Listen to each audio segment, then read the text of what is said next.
এবার একটু খেয়াল করেন, এই যে আল্লাহ তাআলা আল্লাহর নবীর উপরে কোরআন নাজিল করলেন কয় বছরে বলতে পারবেন? 23 বছরে। কয় বছরে কোরআন নাজিল হয়েছে? 23 বছরে। এই 23 বছরে অল্প অল্প একটু একটু করে যখন যেটা জরুরত, ওই জরুরত অনুযায়ী আল্লাহ তাআলা জিবরাইল আলাইহিস সালামের মাধ্যমে আল্লাহর রাসূলের উপরে কোরআন নাজিল করেছেন।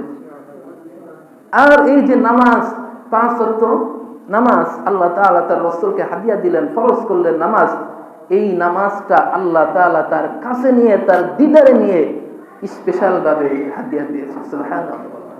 তাহলে ইসলামের যে ভিত্তি কয়টা বলেন তো? ইসলামের ভিত্তি কয়টা?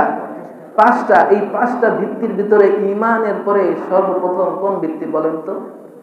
নামাজ, তাই না? বুনিয়াল ইসলাম আলা খামসিন, শাহাদাতু আল্লা ইলাহা ইল্লাল্লাহ ওয়া আন্না মুহাম্মাদুর রাসূলুল্লাহ ওয়া ইকামিস সালাহ।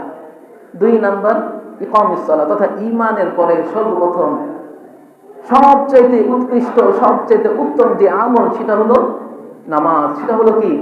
নামাজ। এজন্য আল্লাহ রাসূল ইন্তেকালের সময় বলে গেছে, নামাজ ছেড়ে দিও না। আর সেই নামাজ আমি আপনি ছেড়ে দিয়েছি।